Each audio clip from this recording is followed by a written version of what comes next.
چھوٹے سے بچے کے رونے کی آواز سے پورا فلیٹ گونج رہا تھا۔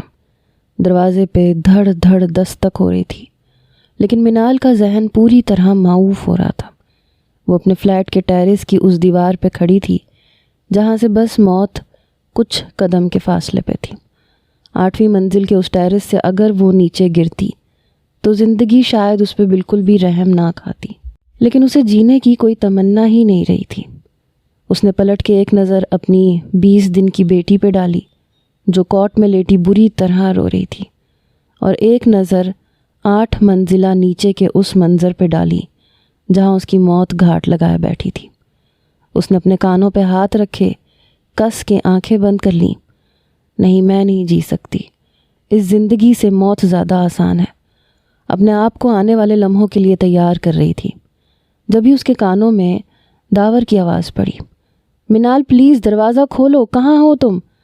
داور نے کسی طرح سے دروازے کے ساتھ لگی ونڈو کا شیشہ توڑ کر اسے آوازیں دینا شروع کی تھیں، لیکن وہ ونڈو اتنی چھوٹی تھی کہ وہ اس کے ذریعے اندر نہیں آ سکتا تھا۔ منال، بچی رو رہی ہے، کہاں ہو تم؟ دروازہ کھولو۔ داور پاگلوں کی طرح اسے پکار رہا تھا، اور منال کی آنکھوں سے ٹپ ٹپ آنسو گرنے لگے۔ داور، ہلکی سی آواز حلق سے نکلی، اور اس نے ایک نظر دوبارہ اپنی بیٹی پہ ڈالی۔ میں مر نہیں سکتی، مجھے جینا ہوگا، میری بیٹی کا کیا ہوگا؟ اور داور؟ منال نے آنسو پونچھے خود کو سنبھالتی نیچے اترنے کی کوشش کرنے لگی، لیکن بالکنی کی دیوار کافی اونچی تھی، اور ساتھ ہی منی پلانٹ کی بیل نے پورے ٹیرس کو اپنے احاطے میں لے رکھا تھا۔ اس کا اسی بیل میں پاؤں اٹکا، اور اس کی چیخ سے پوری فضا گونج اٹھی۔ 4 مہینے پہلے کی یہ ایک سرد رات تھی۔ جب داور کمرے میں داخل ہوا تو اس کی نظر سیدھے بستر پہ پڑی منال پہ گئی، جو آنکھوں پہ دوپٹہ رکھے بے سدھ بستر پہ لیٹی ہوئی تھی۔ داور کو اچھی طرح معلوم تھا کہ منال جاگ رہی ہے اور اس سے خفا ہے، اسی لیے وہ ہاتھ میں پکڑا لیپ ٹاپ، بیگ، موبائل اور چابیاں ایک طرف ڈالتے ہوئے سیدھے بستر پہ آتا۔ مائی لو، سو گئی ہو کیا؟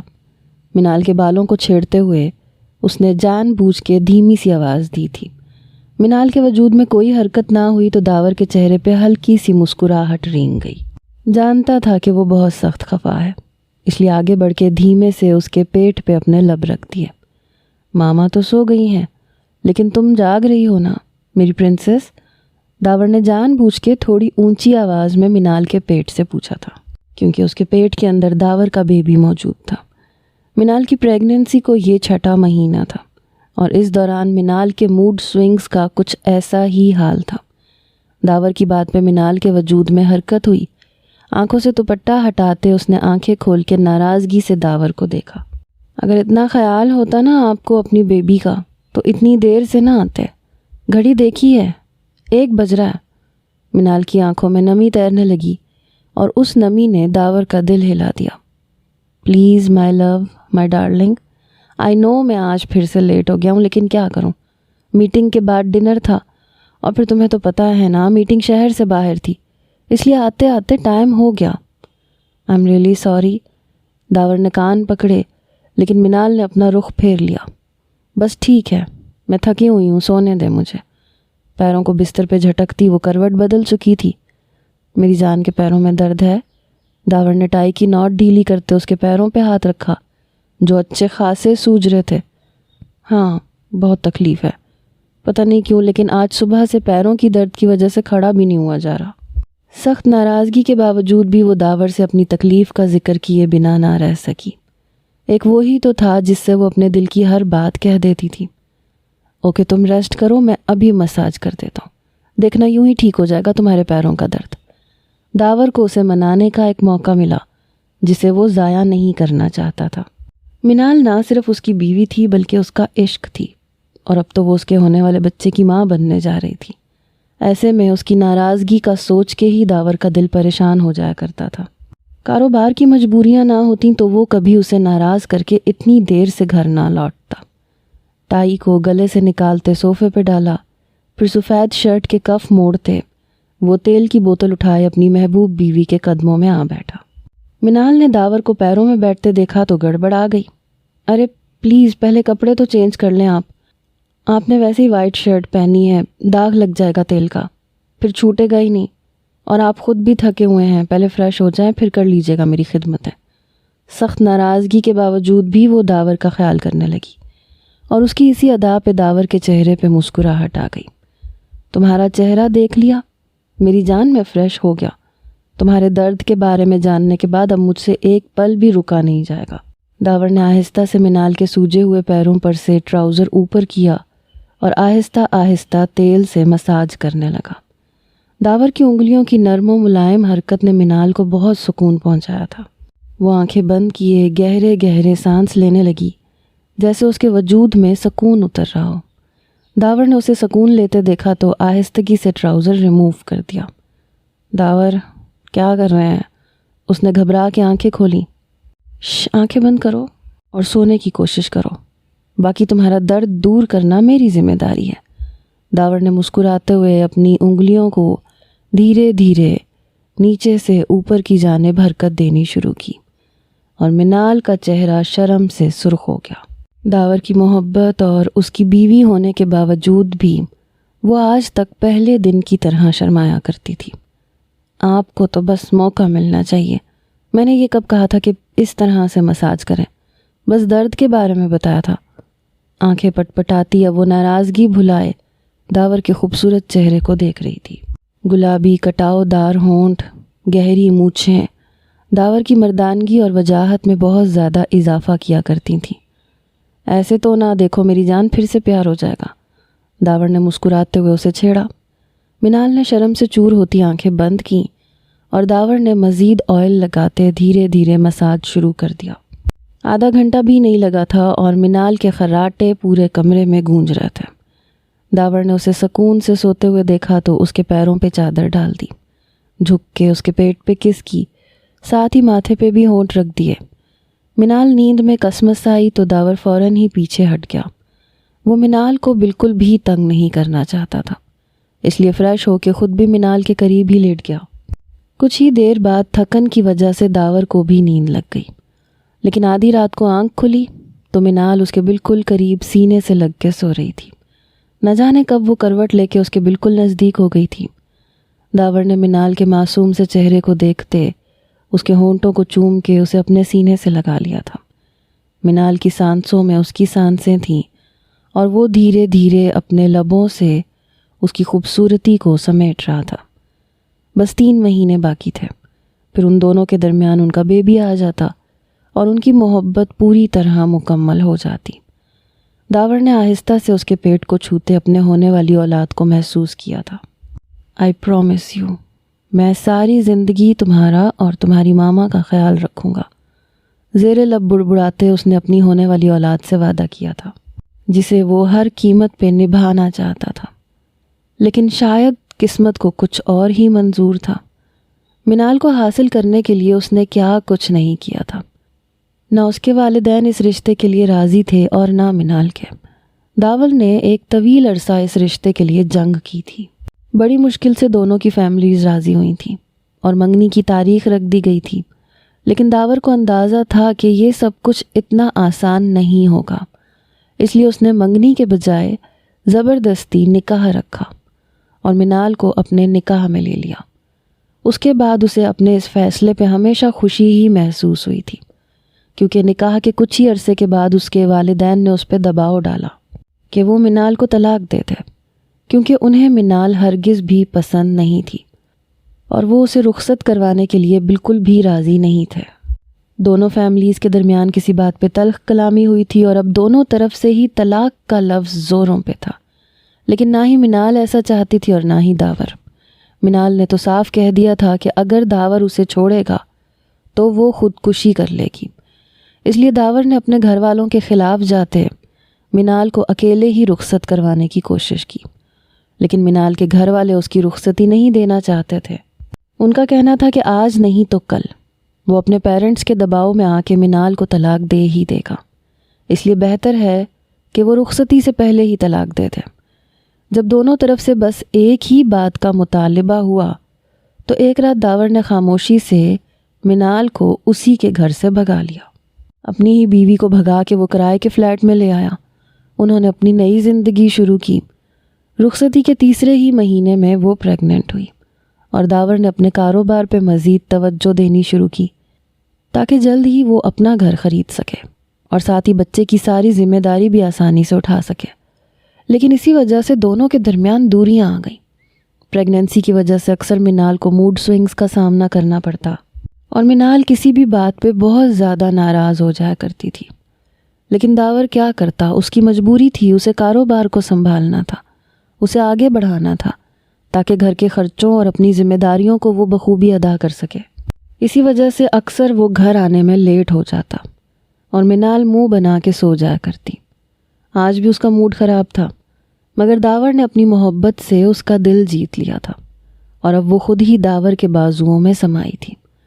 جیسے جیسے رات گزر رہی تھی، سردی بڑھتی جا رہی تھی، ٹھنڈ کی وجہ سے وہ کانپنے لگی تو داور نے مزید اسے اپنے اندر سمیٹا، دونوں کے وجود کو پوری طرح بلینکٹ کے اندر چھپا لیا۔ بلینکٹ کے اندر منال کی نرم گرم سانسیں اور اس کی قربت داور کو دیوانہ کرنے لگی۔ وہ جانتا تھا کہ منال کی طبیعت ٹھیک نہیں ہے، لیکن اس کے باوجود محبت سے دھیرے دھیرے اس پہ حاوی ہونے لگا۔ داور کی بے باک قربت پہ منال گہری نیند میں سے جاگی، اسے اپنے اوپر حاوی دیکھتے گھبرا گئی۔ کیا کر رہے ہیں آپ؟ کہیں بیبی کو نقصان نہ ہو جائے۔ کچھ نہیں ہوگا، ٹرسٹ می، داور نے اسے سمجھاتے ہوئے احتیاط کے ساتھ اپنی محبت، اپنے جذبات اس پہ لٹانے شروع کیے، اور تھوڑی دیر بعد دونوں ہی محبت کی آغوش میں سمٹ گئے۔ زندگی تیزی سے اپنے سفر پہ آگے بڑھی اور محبت کے ساتھ یہ خوبصورت پل گزرتے چلے گئے۔ چھوٹے موٹے محبت بھرے جھگڑوں کے ساتھ منال کی پریگننسی کا نواں مہینہ شروع ہو گیا۔ کسی بھی وقت ڈیلیوری ممکن تھی اور یہی بات داور کو پریشان کر رہی تھی۔ دونوں کے گھر والے ساتھ چھوڑ چکے تھے، پاس پڑوس میں بھی کوئی ایسے خاص لوگ نہیں تھے جو ایسے موقع پہ کام آتے۔ اس لیے داور نے اپنے بہترین دوست عماد کو یہ کام سونپا کہ وہ صبح سے لے کر شام تک کے لیے اپنی چھوٹی بہن کو منال کے پاس چھوڑ دے۔ اس کی چھوٹی بہن نے حال میں ہی انٹر پاس کیا تھا اور آج کل بالکل فری تھی۔ وہ چلبلی اور شوخ مزاج کی لڑکی تھی جس کے آنے سے منال کا دل لگ گیا۔ عماد اسے داور کے گھر چھوڑتے ہوئے آفس جاتا اور پھر واپسی پہ ساتھ لے جاتا۔ وہ داور کے ہی آفس میں کام کرتا تھا، اس لیے دونوں کی ٹائمنگ بھی تقریباً سیم تھی۔ یہی وجہ تھی کہ داور کے دل کو سکون آ گیا تھا۔ عماد اسی کے ساتھ واپس آتا، اس کے بعد سارا وقت داور خود منال کے پاس رہتا۔ اس طرح سے 15 دن گزرے اور پھر ایک رات اچانک ہی منال کو شدید درد اٹھنا شروع ہوا۔ اسے ہاسپٹل لے کر وہ بھاگا۔ نرس نے بتایا کہ بس ڈیلیوری کا وقت آ چکا ہے۔ یہ سن کے داور کی جان پہ بن آئی۔ منال ڈیلیوری روم کے اندر تھی اور داور کوریڈور میں جائے نماز بچھا کے خدا کے حضور ہاتھ پھیلائے بیٹھ گیا تھا۔ پلیز یا اللہ، میری بیوی اور بیٹی کو صحت والی زندگی دیں۔ آنکھوں سے مستقل آنسو رواں تھے اور وہ گڑ گڑا کے دعا مانگنے میں مصروف تھا۔ جبھی نرس نے آ کر اسے بیٹی کی خوشخبری سنائی، ساتھ ہی اسے اندر چلنے کا اشارہ بھی کیا۔ داور نے جلدی سے جائے نماز سمیٹی، نرس کے پیچھے کمرے میں داخل ہوا۔ منال پہ نظر پڑی تو دل دھڑکنا بھول گیا۔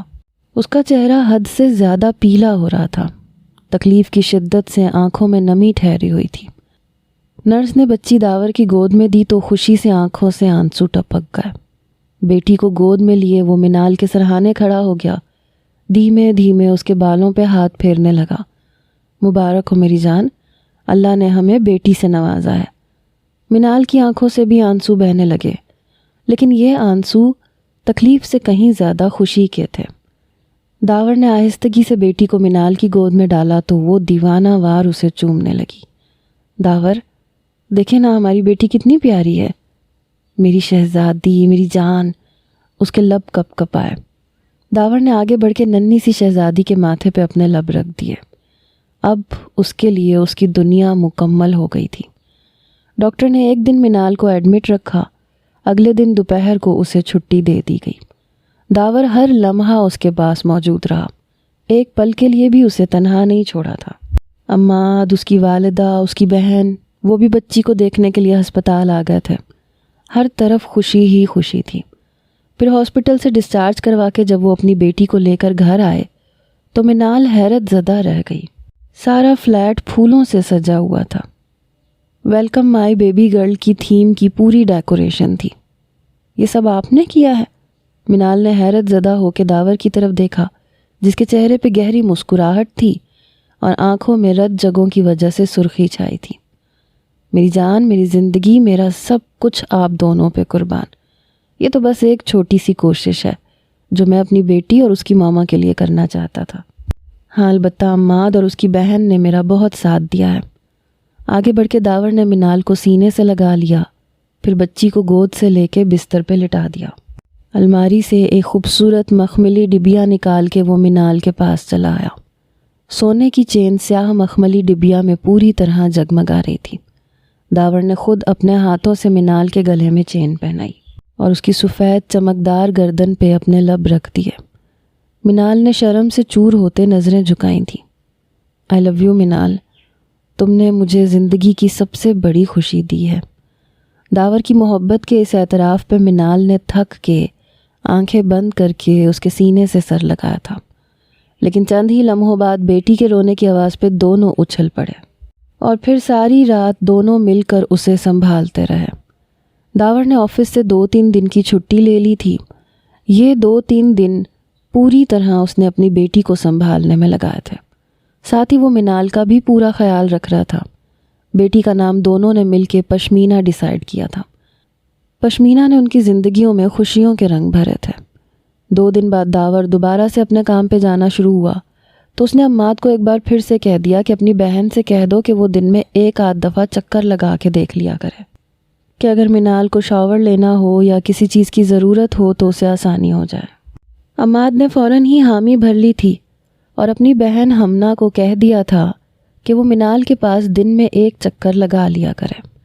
عماد کی رہائش انہی فلیٹس کے ساتھ والی بلڈنگ میں تھی، اس لیے ہمنا کے لیے آنا جانا کچھ مشکل نہیں تھا۔ داور نے دوبارہ سے آفس جانا شروع کیا۔ اسے لگا تھا کہ اب سب کچھ دوبارہ نارمل روٹین کی طرف لوٹ جائے گا۔ اس نے ایک ملازمہ بھی رکھ دی تھی جو پوری طرح سے بچی اور منال کا خیال رکھ سکتی تھی۔ لیکن 4 دن گزرے تھے، ہمنا کا فون داؤد کے نمبر پہ آنے لگا۔ داور نے فوراً ہی کال ریسیو کی تو دوسری طرف سے ہمنا کی گھبرائی ہوئی آواز تھی۔ داور بھائی، آپ پلیز جلدی گھر آ جائیں، میں یہاں آپ کے گھر پہ ہوں، آپ ابھی اور اسی وقت آ جائیں۔ داور نے گھبرا کے پوچھا کہ کیا بات ہے، بتاؤ تو صحیح۔ لیکن ہمنا کی آواز میں پوری طرح کپکپاہٹ تھی اور وہ کچھ کہنے کے بجائے بس رو دینے کو تھی۔ داور بہت بری طرح سے گھبرایا۔ اس نے آدھے گھنٹے کی ڈرائیو کو 15 منٹ میں پورا کیا۔ فلیٹ پہ پہنچا تو عجیب سا منظر تھا۔ منال کے کپڑے پوری طرح بھیگے ہوئے تھے، ننھی پشمینہ ہمنا کے سینے سے لگی ہوئی تھی اور ہمنا گھبرایا ہوا چہرہ لیے بیٹھی تھی۔ کیا ہوا ہے ہمنا، کیوں کال کیا؟ اور منال، تم اتنے ٹھنڈے موسم میں بھیگی کیوں ہوئی ہو؟ صبح سے موسم کافی ٹھنڈا ہو رہا تھا، بارش کا زور تھا، اس لیے وہ اس کی حالت دیکھ کے پریشان ہوا۔ ابھی تو بچی کی پیدائش کو ہفتہ بھی نہیں ہوا تھا، وہ ویسے بھی بہت کمزور تھی، ایسے میں اس کا پوری طرح بھیگ کے بیٹھنا اسے بیمار کر سکتا تھا۔ داور کو اس کی فکر ستائی، لیکن منال نے کوئی جواب دینے کے بجائے بس خالی خالی نظروں سے اسے دیکھا۔ کیا ہوا ہے، کوئی بتائے گا؟ داور بے چین ہو گیا۔ داور بھائی، آج آپ کی ملازمہ جلدی کام نمٹا کے چلی گئی تھی، میں نے اسے جاتے ہوئے دیکھا تھا، اس لیے کچھ دیر کے لیے میں پشمینہ سے کھیلنے کے لیے آ گئی۔ سوچا تھا منال بھابھی کا بھی ہاتھ بٹا دوں گی، لیکن یہاں آ کے میرے ہوش اڑ گئے۔ منال بھابھی نے ٹب میں پانی بھر کے پشمینہ کو ڈبویا ہوا تھا، اگر میں صحیح وقت پہ نہ آتی تو وہ پشمینہ کی جان لے چکی ہوتی۔ ہمنا کی بات پہ داور کی آنکھیں حیرت سے کھل گئی تھیں۔ پاگل تو نہیں ہو گئی ہو ہمنا، منال ایسا کیسے کر سکتی ہے؟ ہمنا نے بچی کو آگے کیا، اس کے نیلے ہونٹ اور نیلے ناخن دکھائے۔ یہ دیکھیں، اگر آپ کو یقین نہیں آ رہا تو پوچھ لیں منال بھابھی سے، کتنی مشکل سے انہیں دھکا دے کے میں نے بچی کو ٹب سے نکالا ہے، ورنہ آج اس کی جان چلی جاتی۔ مجھے کچھ سمجھ نہیں آیا تو آپ کو کال کر دی، اور تب سے ابھی تک یہ اسی طرح خاموش بیٹھی ہوئی ہیں۔ ہمنا کی آواز میں اب واضح کپکپاہٹ تھی اور داور بے یقینی سے سامنے بیٹھی منال کو دیکھ رہا تھا۔ یہ کیا کہہ رہی ہے منال؟ تم نے پشمینہ کو ٹب میں ڈبو دیا تھا؟ منال نے بس ایک نظر شوہر پہ ڈالی اور اپنے ہاتھوں میں چہرہ چھپائے پھوٹ پھوٹ کے رونے لگی۔ داور گھبرا کے اس کے نزدیک بیٹھ گیا۔ کیا ہوا ہے؟ بولو تو صحیح، تم ایسا کیسے کر سکتی ہو؟ پشمینہ ہماری اولاد ہے، تم نے کیا واقعی اس کی جان لینے کی کوشش کی ہے؟ داور کو تو چاہ کے بھی یقین نہیں آیا تھا کہ منال ایسا کچھ کر سکتی ہے۔ مجھے نہیں پتا داور مجھے کیا ہوا تھا، بس یہ روئے جا رہی تھی اور میں نے اسے لے جا کے ٹب میں ڈبو دیا۔ کانپتی ہوئی منال داور کے سینے سے لگی اور داور کا سانس حلق میں اٹک گیا۔ اس نے ہمنا کی طرف دیکھا جو بچی کو سنبھالنے کی کوشش کر رہی تھی، ساتھ ہی اس کے چہرے پہ خوف تھا۔ داور کو سمجھ نہیں آیا وہ منال کی اس حرکت کا کیا جواب دے، کیا کہے۔ وہ بس آہستہ سے اس کی کمر پہ ہاتھ پھیرتا رہا۔ شاید تمہاری نیند پوری نہیں ہے اس لیے تمہاری یہ حالت ہو رہی ہے، جاؤ تم سو جاؤ، میں پشمینہ کو سنبھال لوں گا۔ داور نے زبردستی منال کو سونے کے لیے لٹا دیا اور کچھ ہی دیر بعد وہ سو بھی گئی۔ لیکن اس واقعے نے داور کی روح تک کو جھنجھوڑ دیا تھا۔ اگر ہمنا وقت پر نہیں آتی تو پشمینہ کی جان جا چکی ہوتی۔ پلیز ہمنا یہ بات کسی سے ڈسکس نہ کرنا، مجھے لگتا ہے تھکن اور نیند نہ ہونے کی وجہ سے شاید منال نے یہ غلطی کر دی۔ پچھلے کافی عرصے سے وہ ڈسٹرب بھی بہت ہے، ایک تو اس کے گھر والے بات نہیں کرتے، اس بات پہ بھی اس کا دل دکھا ہوا ہے۔ پلیز تم گھر میں کسی سے کچھ نہ کہنا، اماد کو بھی کچھ نہ بتانا۔ داور نے التجا کی تو ہمنا نے فوراً سر ہاں میں ہلا دیا۔ پریشان نہ ہو داور بھائی، میں کسی سے کچھ نہیں کہوں گی، میری تو اپنی جان نکل گئی تھی، ننھی پشمینہ کی سانسیں رکنے کو تھیں، اچھا ہوا میں وقت پہ پہنچ گئی۔ کچھ دیر اور رکنے کے بعد ہمنا واپس لوٹ گئی تھی اور داور بچی کو سنبھالنے لگا۔ دل خوف سے لرز رہا تھا، یہ سب کیسے ہوا تھا اسے خود سمجھ میں نہیں آیا تھا۔ ہمنا کے سامنے تو اس نے بات بنا دی تھی، لیکن اس کا دل خود بھی بے چین ہو گیا تھا۔ ایسے ہی 2 گھنٹے گزر گئے اور پھر منال کی آنکھ کھلی تو وہ داور کو دیکھ کے حیران ہو گئی۔ آپ کب آئے؟ وہ فوراً ہی اٹھ کے داور کے نزدیک آئی، پشمینہ کو اس کی گود سے لے لیا۔ میری پیاری شہزادی، اس نے پشمینہ کے ماتھے کو محبت سے چوم لیا۔ داور نے غور سے اسے دیکھا۔ منال کیا ہو گیا ہے؟ تمہارے سامنے ہی آیا تھا میں، تمہیں یاد نہیں ہے کیا؟ اور تم نے کیا کیا ہے؟ داور کے انداز میں تھوڑی سختی آ گئی۔ منال نے حیرت سے اسے دیکھا۔ کیا کیا ہے میں نے؟ اس نے بچی کو اس کی گود سے لے لیا۔ تم نے پشمینہ کو ٹب میں ڈبویا تھا، اس کی جان جاتے جاتے رہ گئی۔ داور کی بات پہ منال کی آنکھیں حیرت سے پھیل گئیں۔ دماغ ٹھیک ہے آپ کا؟ پشمینہ میری بیٹی ہے، میں کیوں بھلا اسے ٹب میں ڈبونے لگی؟ میری جان ہے یہ، کیسی باتیں کر رہے ہیں آپ؟ کوئی ماں اپنی اولاد کو کیسے تکلیف پہنچا سکتی ہے؟ منال کا لہجہ داور سے بھی زیادہ سخت ہوا اور داور ایک دم ہی گڑبڑا گیا۔ کیا تم نے پشمینہ کو ٹب میں نہیں ڈبویا تھا؟ اس نے دوبارہ سے منال کی آنکھوں میں جھانکا۔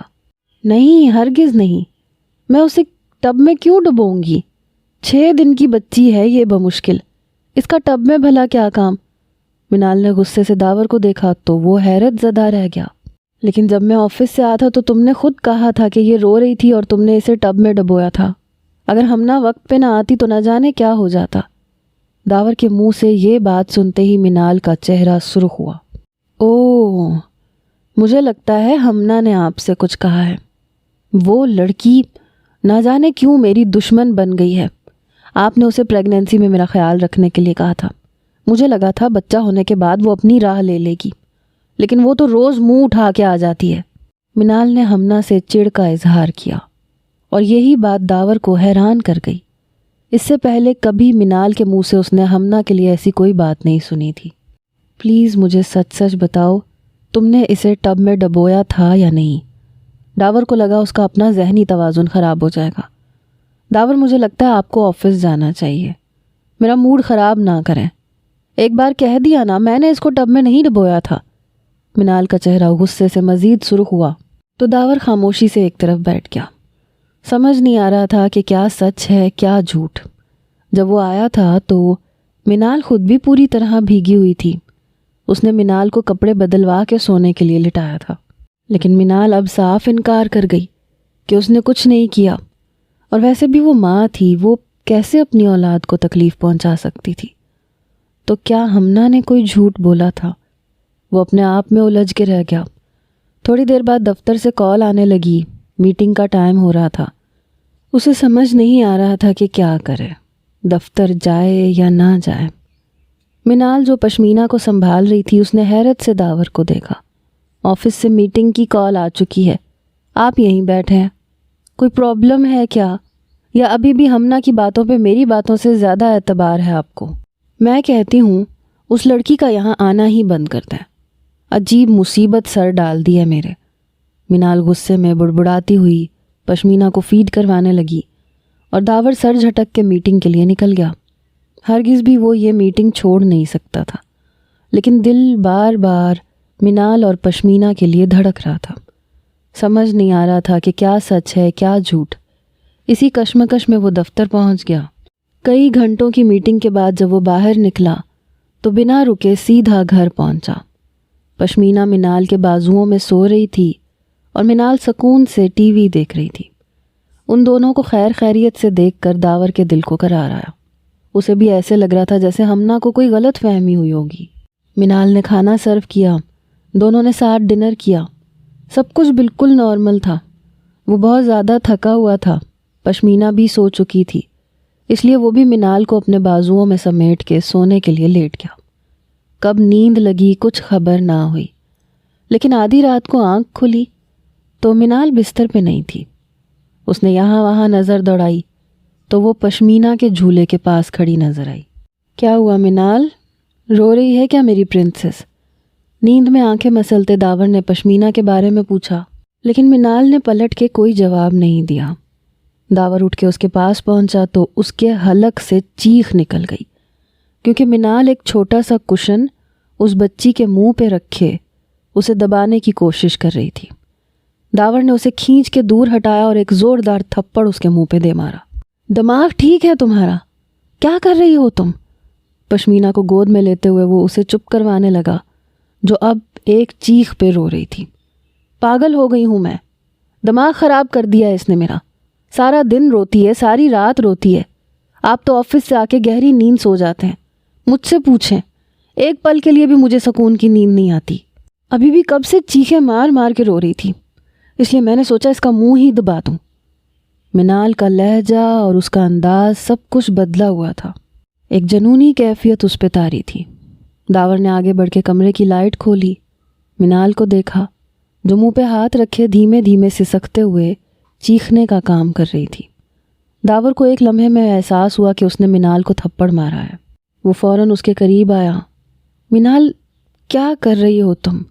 بیٹی ہے پشمینہ ہماری، تم اس کا منہ دبا رہی تھی، ایک 6 دن کی بچی کا، اس کی جان جا سکتی تھی۔ داور کا غصے سے برا حال تھا، لیکن پھر بھی وہ منال کا لحاظ کر رہا تھا۔ منال گال پہ ہاتھ رکھے ایک طرف بیٹھ کے رونے لگی، منہ سے کچھ کہے بغیر۔ داور اس کے قریب آ گیا، لیکن منال نے کچھ نہ کہا، اور پھر جب سر اٹھایا تو غور سے داور کو دیکھنے لگی۔ کیا ہوا؟ پشمینہ رو رہی ہے کیا؟ اس کا انداز، اس کا لہجہ، سب کچھ بدل چکا تھا۔ داور کو اس کی ذہنی حالت پہ شبہ ہوا۔ تم نے اس کے منہ پہ تکیہ رکھ کے اس کی جان لینے کی کوشش کی ہے۔ پہلے مجھے لگا تھا کہ شاید ہمنا کو غلط فہمی ہوئی ہے، لیکن اب میں نے اپنی آنکھوں سے دیکھا ہے۔ اگر تم یہ کر سکتی ہو تو تم نے اسے ٹب میں بھی ڈبویا ہوگا۔ اگر تم اس بچی کو نہیں سنبھال سکتی ہو تو بتا دو مجھے، میں اپنے ساتھ آفس لے جایا کروں گا، لیکن خدا کے واسطے اس کی جان لینے کی کوشش نہ کرو۔ داور بری طرح رونے لگا، اور اسے روتا دیکھ کے منال خود بھی رو پڑی۔ میں نے کچھ نہیں کیا، میں محبت کرتی ہوں پشمینہ سے، یہ میری بچی ہے، میں اسے کیوں نقصان پہنچانا چاہوں گی؟ تھوڑی دیر بعد داور نے خود کو سنبھالا، اپنے آنسو پونچھے اور پشمینہ کو سینے سے لگائے بستر پہ چلا گیا۔ منال سے اس نے کوئی بات نہیں کی۔ وہ سمجھنے سے قاصر تھا کہ منال کو کوئی ذہنی مسئلہ ہوا ہے، یا پھر وہ بچی کی ذمہ داری نہیں اٹھانا چاہتی۔ منال نے پشمینہ کو داور سے واپس اپنی گود میں لینا چاہا، لیکن داور نے بچی اس کے حوالے نہیں کی، بلکہ سینے سے لگا کے اسے سلا لیا۔ منال خاموشی سے کچھ دیر دونوں کو دیکھتی رہی، پھر ایسے ہی بستر پہ لیٹ گئی۔ کروٹیں بدلتی رہی لیکن کسی پل سکون نہیں آیا۔ اگلی صبح داور نے منال سے پھر کوئی بات نہ کی۔ آفس جانے کا وقت ہو چکا تھا لیکن وہ پشمینہ کو سینے سے لگائے بیٹھا تھا۔ پھر اس نے فون کر کے ہمنا کو بلایا۔ ہمنا آئی تو اس نے بچی کو ہمنا کے حوالے کیا اور سختی سے کہا کہ بچی کو منال کے ساتھ بالکل بھی اکیلا نہیں چھوڑنا، منال کی طبیعت ٹھیک نہیں ہے۔ منال کو یہ سن کے بہت تکلیف پہنچی تھی۔ داور مجھے کچھ نہیں ہوا ہے، میں اپنی بیٹی کو سنبھال سکتی ہوں، ہمنا کو بلانے کی کیا ضرورت تھی؟ وہ داور کے روبرو کھڑی تھی اور داور نے بس ایک ناراض نظر اس پہ ڈالی، لیکن پھر اپنا ہی دل دکھا کیونکہ پشمینہ کے چہرے پہ اس کی انگلیوں کے واضح نشانات موجود تھے۔ میں نے ہمنا کو تمہاری ہیلپ کے لیے بلایا ہے اور بس، میڈ بھی آج آف کرے گی، ہمنا سارا دن تمہارے ساتھ رہے گی جب تک میں نہ آ جاؤں۔ سختی سے کہتے وہ باہر چلا گیا اور اس کے جاتے ہی منال نے ہمنا کی گود سے پشمینہ کو چھین لیا۔ سب سمجھتی ہوں میں، یہ سب تمہارا کیا دھرا ہے، تم نے میرے شوہر کو میرے خلاف بھڑکایا ہے نا۔ بچی کو سینے سے لگاتی وہ اپنے کمرے میں گئی اور دروازہ لاک کر دیا۔ ہمنا گھبرا گئی، فوراً دروازہ بجانے لگی۔ منال بھابھی پلیز دروازہ اوپن کریں، میں نے ایسا کچھ نہیں کیا، میں تو پشمینہ کے ساتھ کھیلنے کے لیے آئی ہوں بس۔ وہ بار بار دروازہ بجا رہی تھی لیکن منال نے دروازہ نہیں کھولا۔ وہ سارا وقت بیٹی کے ساتھ کمرے میں بند رہی۔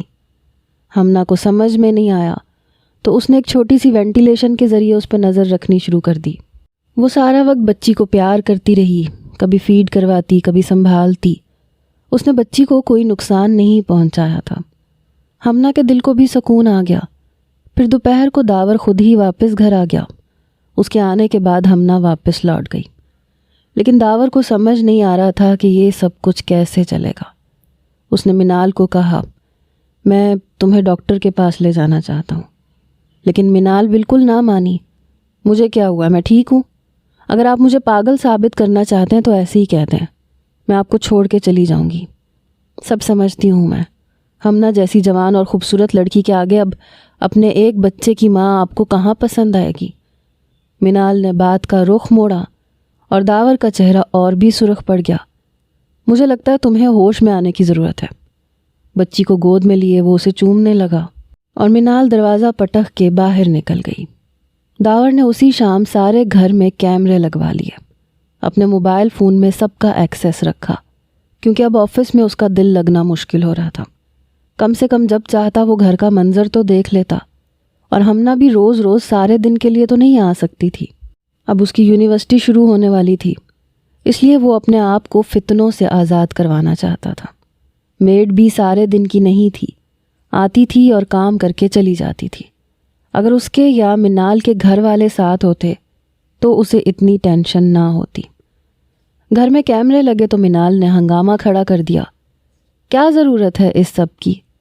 شک کر رہے ہیں آپ مجھ پہ؟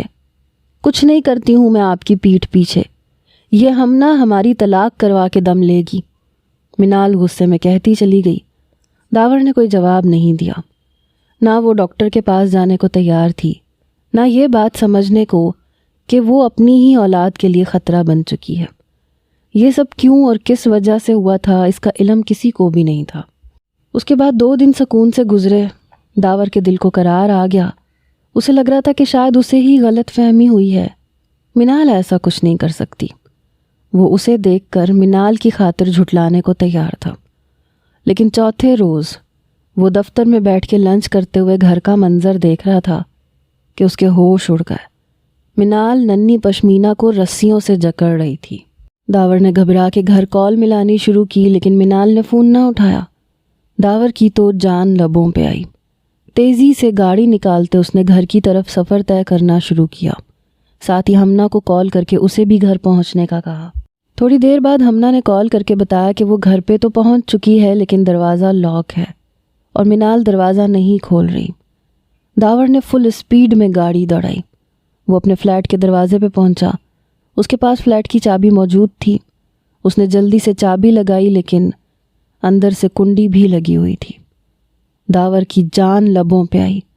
اس نے دروازہ بجانا شروع کیا لیکن منال نے کوئی جواب نہیں دیا، تو اس نے جلدی سے گھر کے کیمرے کو دوبارہ موبائل فون کی اسکرین پہ آن کیا تو رہی سہی کسر بھی پوری ہو گئی، کیونکہ منال ٹیرس کی دیوار پہ کھڑی تھی اور کسی بھی لمحے کودنے والی تھی، جبکہ ننھی پشمینہ رسیوں سے بندھی کوٹ میں رونے میں مصروف تھی۔ اس کی چیخوں سے فلیٹ گونج رہا تھا، لیکن منال جیسے بہری ہو چکی تھی۔ دیوانوں کی طرح داور نے دروازہ پیٹنا شروع کیا، لیکن کسی طرح دروازہ نہ کھلا۔ ایک چھوٹی سی وینٹیلیشن تھی جس پہ شیشہ لگا تھا۔ داور نے شیشہ توڑا۔ وہ لگاتار منال کو آوازیں دے رہا تھا، منال پلیز اوپن دا ڈور، کیا کر رہی ہو تم، گر جاؤ گی۔ اس کی چیخوں سے ارد گرد کے لوگ بھی جمع ہو گئے۔ کچھ لوگوں نے مل کے دروازے پہ دھکے مارنے شروع کیے، لیکن دروازہ اتنی آسانی سے ٹوٹنے والا نہیں تھا۔ کچھ اور لوگ جمع ہوئے، دروازے کو توڑنے کی کوشش کی گئی۔ منال نے پلٹ کے ایک نظر بچی پہ ڈالی۔ داور کی آوازیں اس کے کانوں میں پڑنے لگی، نہیں نہیں، میرا مر جانا ہی ٹھیک ہے، میں اپنی ہی بچی کو نقصان پہنچا رہی ہوں، کہیں ایسا نہ ہو میں اسے مار ڈالوں۔ داور بھی اب مجھ سے نفرت کرتے ہیں، میں زندہ رہ کے کیا کروں گی۔ وہ اپنے آپ میں جنگ لڑ رہی تھی، لیکن اگر میں مر گئی تو میری بیٹی کا کیا ہوگا؟ اسے کون پیار کرے گا؟ اس کا خیال کون رکھے گا؟ وہ دوہری سوچوں کا شکار تھی۔ ایک طرف وہ کودنے لگتی تھی، دوسری طرف بچی کے رونے کی آواز اس کے پیروں میں زنجیریں ڈال رہی تھی۔ داور کی آواز بھی مستقل سنائی دے رہی تھی، please Monal open the door please please. ادھر دروازہ ٹوٹا اور ادھر منال نے اپنے کودنے کا ارادہ ملتوی کیا، لیکن جیسے ہی وہ اونچی دیوار سے نیچے اترنے لگی، منی پلانٹ کی بیل سے اس کا پیر الجھا اور وہ منہ کے بل نیچے گری۔ اس کے بعد اسے کچھ ہوش نہیں رہا۔ جب ہوش آیا تو وہ ہاسپٹل کے بیڈ پہ پڑی تھی۔ اس کے سر پہ پٹی بندھی ہوئی تھی اور داور اس کے سامنے کھڑا بے بسی کی تصویر بنا ہوا تھا۔ اوکے؟ داور نے گھبرا کے اس کا ہاتھ پکڑا۔ شکر ہے خدا کا کہ تم باہر کی طرف گرنے کے بجائے بالکنی میں اندر کی طرف گری تھی۔ ماربل کا فرش سر پہ لگا تو سر پھٹ گیا، لیکن تمہاری جان بچ گئی۔ تم کیا کرنے جا رہی تھی؟ پشمینہ کو رسیوں سے کیوں باندھا ہوا تھا؟ اس کا ہاتھ پکڑے وہ رونے لگا۔ اتنے میں لیڈی ڈاکٹر ارم اندر چلی آئیں۔ پلیز آپ ان سے اس طرح کے سوال پوچھ کے انہیں ڈسٹرب نہ کریں۔ اس نے کچھ دوائیوں کے ساتھ ایک انجیکشن بھی منال کو لگایا، پھر داور کو اپنے پاس باہر بلایا۔ کچھ دیر کے بعد داور ڈاکٹر ارم کے سامنے ان کے کمرے میں بیٹھا تھا۔ اس کے سامنے وہ فائل کھلی ہوئی تھی جو منال کی تھی اور جس پہ وہ سب کچھ لکھا تھا جو داور کے ذریعے ڈاکٹر کو پتہ چلا تھا۔ ڈاکٹر ارم نے فائل بند کی، کرسی سے تھوڑا سا آگے جھک کے نرمی سے بولی، داور مجھے اندازہ ہے کہ آپ کے لیے یہ سب کچھ آسان نہیں ہے، لیکن آپ کی بیوی منال اس وقت جس کیفیت سے گزر رہی ہے وہ عام سی بات نہیں ہے، وہ پوسٹ پارٹل ڈپریشن میں ہے۔ داور نے چونک کے نظریں اٹھائیں جیسے یہ لفظ کچھ غیر مانوس ہو۔ ڈاکٹر ارم نے نرمی سے سمجھایا، بچے کی پیدائش کے بعد ایک عورت کا جسم ہی نہیں، اس کا دل اور دماغ بھی بدلتے ہیں۔ منال جسمانی طور پہ کمزور ضرور ہے، مگر اس کی اندرونی کیفیت کہیں زیادہ پیچیدہ ہے۔ وہ اکثر الجھن کا شکار رہتی ہے، بغیر کسی وجہ کے رونے لگتی ہے، اسے خود پہ غصہ آتا ہے، کبھی بچے سے دور ہو جاتی ہے، کبھی بچے سے شدت سے چمٹ جاتی ہے، یہاں تک کہ وہ خود اپنے ہی بچے کی جان لینے کی کوشش بھی کر سکتی ہے۔ یہ سب ہارمونز کے اتار چڑھاؤ اور مسلسل نیند کی کمی، دباؤ، جذباتی تنہائی کا نتیجہ ہے۔ وہ بے وجہ آپ سے باتیں کرے گی، کبھی خاموش ہو جائے گی، کبھی خود کو الزام دے گی کہ وہ اچھی ماں نہیں ہے، کبھی کبھی یہ بھی بھول جائے گی کہ اس نے کچھ دیر پہلے کیا کیا تھا۔ ڈاکٹر ارم نے اس کی آنکھوں میں دیکھ کے کہا، داور اسے الزام نہ دیں، نہ ہی اسے سمجھانے کی کوشش کریں، اسے صرف یہ یقین دلائیں کہ آپ اس کے ساتھ ہیں، اسے وقت دیں، احساس دیں، اور اگر ضرورت ہو تو ہم تھیراپی کی طرف بھی جا سکتے ہیں۔ یاد رکھیے وہ کمزور نہیں ہے، وہ بس ایک ایسی لڑائی لڑ رہی ہے جو باہر سے نظر نہیں آتی۔ ڈاکٹر ارم کی بات سن کے داور نے سر پکڑ لیا۔ پشمینہ کی پیدائش کو 20 دن ہونے والے تھے اور ان 20 دنوں میں کیا کچھ نہیں گزر چکا تھا۔ کاش وہ پہلے اس بارے میں جانتا ہوتا تو پہلے ہی اسے تھیراپی کی طرف لے آتا، لیکن وہ بھی تو ڈاکٹر کے پاس آنے کو راضی نہیں تھی۔ ڈاکٹر ارم، میں اپنی بیوی کا علاج کروانا چاہتا ہوں، میں چاہتا ہوں کہ منال بالکل ٹھیک ہو جائے۔ ڈاکٹر ارم نے مسکرا کے داور کو تسلی دی، وہ ٹھیک ہو جائے گی، لیکن اس کے لیے آپ کو سب کچھ چھوڑ کے اسے توجہ دینی ہوگی۔ اسے بالکل تنہا نہ چھوڑیں، بچی کو سنبھالنے کی ذمہ داری اپنے کاندھوں پہ لیں۔ کوشش کریں کہ بس اسے محبت اور توجہ دیں۔ یہ محبت اور توجہ عورت کو دھیرے دھیرے پوسٹ پارٹم سے نکال لیتی ہے۔ 3 مہینے کے اندر اندر یہ مسئلہ بہت حد تک ختم ہو جائے گا۔ اس کے بعد منال اپنی زندگی کی طرف لوٹ آئے گی، لیکن اگر یہ 3 مہینے آپ نے اسے توجہ اور محبت نہیں دی تو وہ ساری زندگی اپنے آپ میں ایک جنگ لڑتی رہے گی۔ اکثر شادی شدہ زندگیاں اسی پوسٹ پارٹل کی وجہ سے ناکام ہوتی ہیں، کیونکہ مرد حضرات اور سسرال والے اس مسئلے کو سمجھنے کی کبھی کوشش ہی نہیں کرتے۔ انہیں لگتا ہے کہ عورت کسی اور کے ساتھ تعلق میں ہے، یا وہ بدمزاج اور چڑچڑی ہو گئی ہے، یا شاید وہ اپنی ذمہ داریاں نہیں اٹھانا چاہتی۔ اس کے اندر کی تبدیلیوں کو بہت کم لوگ سمجھ پاتے ہیں، اور اچھی بات یہ ہے کہ آپ ان لوگوں میں سے ہیں جو اپنی وائف کی کنڈیشن کو سمجھنے کے لیے تیار ہیں۔ ڈاکٹر ارم کے تسلی دینے پہ داور کو کچھ سکون آیا۔ اس نے 3 مہینے کے لیے سب کچھ ترک کر دیا، کاروباری ذمہ داریاں عماد کو سونپ دیں، وہ خود گھر سے ہی کام کرنے لگا۔ 3 مہینے بے انتہا محبت اور توجہ دینے کے بعد اس نے منال کو نارمل زندگی کی طرف لانا شروع کر دیا تھا۔ آہستہ آہستہ وہ ٹھیک ہو گئی، زندگی واپس اپنی ڈگر پہ آ گئی۔ ڈاکٹر کے پاس اس کا لاسٹ اپوائنٹمنٹ تھا اور ڈاکٹر نے خود داور کو بتایا تھا کہ آپ کی وائف بالکل نارمل ہو چکی ہیں، ان کے اندر کوئی ڈپریشن نہیں ہے اور نہ ہی اب وہ کچھ ایسا ویسا کریں گی۔ یہ سن کے داور نے سکون کا سانس لیا تھا۔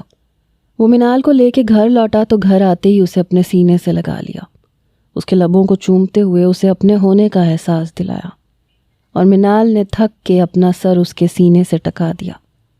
ایک طویل جنگ لڑنے کے بعد آج وہ دوبارہ خوشیوں کی طرف لوٹی تھی۔